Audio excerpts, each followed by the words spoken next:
In December 2010, a cold wind blew across the lonely stretch of Ocean Parkway on Long Island, New York, a desolate coastal road lined by sand dunes and marsh, when a police officer and his cadaver dog searching for a missing woman made a grim discovery that would eventually unravel one of America's most infamous modern serial killer cases. The missing woman was Shannan Gilbert, a young escort who had vanished after running frantically through a gated community near Gilgo Beach in May of that year, knocking on doors and begging for help before disappearing into the darkness. Police began their search not far from where she was last seen, and instead of finding Shannan, they stumbled upon something else, the skeletal remains of another young woman wrapped in burlap. Within days, as searchers combed further along the roadside brush, they discovered 3 more sets of remains, each belonging to young women, each wrapped in a similar manner, all discarded within a short distance of each other.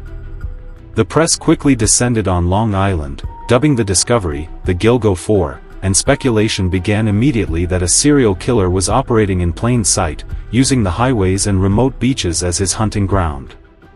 Over the following months, police expanded their search and found even more remains scattered across the area. Some victims had been missing for years, others were dismembered, and a few still remain unidentified to this day. The total count eventually rose to more than 10 bodies or partial remains found across Gilgo Beach, Jones Beach, and other stretches of Long Island's South Shore. While some of these cases were later believed to be unrelated, the first 4 victims, Melissa Barthelemy, Maureen Brainerd Barnes, Megan Waterman, and Amber Lynn Costello, were all escorts advertising services online, all last seen alive between 2007 and 2010, and all found wrapped in burlap sacks, lying within feet of one another along the same desolate stretch of highway. The discovery shocked the community, not only because of the sheer horror of the crime but also because it exposed how vulnerable these women were and how easy it was for their disappearances to go unnoticed until they were tied together by tragedy. The investigation into the Gilgo Beach murders quickly became one of the most complex in New York history. Detectives from Suffolk County and Nassau County, along with state police and the FBI, pored over missing persons reports, phone records, and surveillance footage. They discovered that someone had been taunting one of the victims' families, specifically the sister of Melissa Barthelemy, by calling from her cell phone and making vile, mocking statements about Melissa's death. These calls were traced to crowded places in Manhattan, including near Madison Square Garden, where the killer seemed to deliberately use the noise and crowd to avoid detection. It showed that whoever this person was, he was not only cruel but calculating, able to manipulate technology and geography to frustrate law enforcement. Over time, a series of theories emerged. Some believed a single serial killer was responsible for all the bodies found in the area, while others argued that multiple killers had used the same stretch of beach to dump their victims.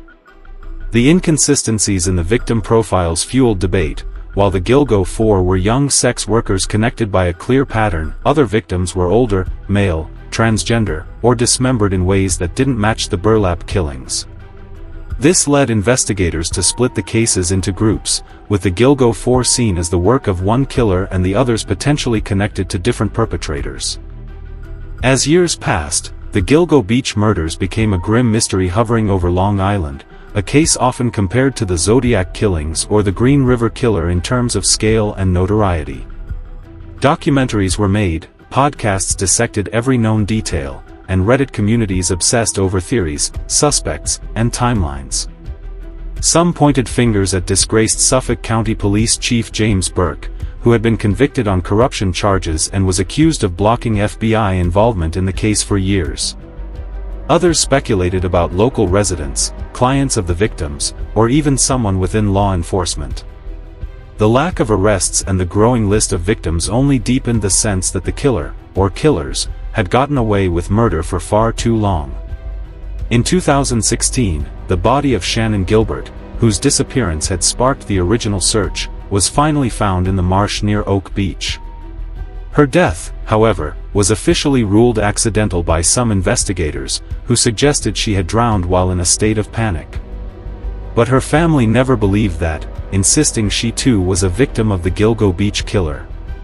Shannon's case became both a rallying point for advocates who argued police hadn't done enough and a reminder of the many unanswered questions surrounding the case. As time dragged on with little public progress, many assumed the case might never be solved. But behind the scenes, a task force had quietly resumed digging into digital evidence, DNA samples, and old witness statements with new forensic tools. Then, in July 2023, more than a decade after the Gilgo 4 were discovered, the shocking news broke. Police had arrested a man named Rex Heuermann, a 59-year-old architect living in Massapequa Park, just a short drive from Gilgo Beach. The arrest sent shockwaves through Long Island and across the nation. Heuermann was not a drifter, not a shadowy figure living off the grid. He was a married father, a professional who worked in Manhattan, and someone who seemed on the surface to be an ordinary suburban man. Yet investigators alleged that behind his quiet exterior was the monster responsible for at least some of the Gilgo murders. Heuermann was charged with the murders of Melissa Barthelemy, Megan Waterman, and Amber Lynn Costello, with Maureen Brainerd Barnes added later, and eventually 2 more women from earlier years, bringing the official charges to 6 murders in total. The evidence against him painted a chilling picture. Police said they had linked DNA from a discarded pizza crust eaten by Heuermann to hair found on one of the burlap-wrapped victims. His wife's hair was also found on several of the victims, though prosecutors noted she was out of town during the killings, suggesting Heuermann may have transferred her hair to the crime scenes. Investigators also uncovered his use of burner phones to contact the victims and to carry out the taunting calls to Melissa Barthelemy's family. Surveillance footage showed his vehicle, a Chevrolet Avalanche and later a pickup truck, matching descriptions tied to the victim's last known whereabouts. And most disturbing of all, when police searched his home, they discovered an arsenal of over 200 firearms and a hidden stash of violent pornography and disturbing online searches. He had allegedly spent years researching torture methods, serial killers, and child exploitation material, revealing a dark double life beneath his professional exterior. The arrest of Rex Heuermann reignited media frenzy around the case, with camera crews swarming his quiet Long Island neighborhood as neighbors expressed disbelief that the man they saw daily could be accused of such atrocities. In court, Heuermann pleaded not guilty, his defense attorneys claiming the evidence was circumstantial and questioning the integrity of the investigation. But prosecutors laid out a damning timeline of his movements, phone records, and DNA evidence, insisting they had finally found the Gilgo Beach killer. The courtroom scenes were tense, with families of the victims sitting only feet away from the man accused of taking their loved ones' lives, listening as prosecutors described the horrific details of how each woman vanished and was later discovered discarded along the highway. As the legal proceedings unfolded, true crime enthusiasts and ordinary citizens alike pored over every new piece of information. Reddit threads exploded with speculation, analyzing the search warrant inventories, debating whether Heuermann could have been responsible for the other unidentified remains, and arguing over whether the case of Shannon Gilbert should now be reconsidered in light of his arrest. Many noted the eerie parallel between Heuermann and other notorious killers like BTK, Dennis Rader, another seemingly ordinary man living a double life as a family man and a sadistic predator. Theories also emerged that Heuermann might have been killing for decades, long before the Gilgo 4 were discovered, and that the full extent of his crimes may never be known. Court hearings have continued through 2024 and 2025, with motions over evidence admissibility, debates about the use of DNA genealogy technology, and the defense team attempting to challenge the credibility of digital evidence. Meanwhile, prosecutors have added more charges as new forensic links emerged, expanding the scope of the trial and raising the chilling possibility that the true number of victims may far exceed the current 6. The trial has been covered like a spectacle, with media outlets describing every courtroom exchange, every appearance of Heuermann in his prison jumpsuit, and every anguished statement from the victims' families. Despite the mountain of evidence, some mysteries remain. Why did it take so long to catch him? Were there mistakes or cover-ups in the original investigation that let him roam free for so many years? Could other killers have also been dumping bodies along the same stretch of beach, using the chaos to mask their own crimes?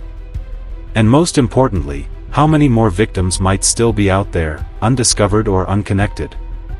For the families, these questions cut deeper than any headline, as they continue to mourn and demand full justice, not only for the Gilgo Four but for every victim linked to the desolate beaches of Long Island.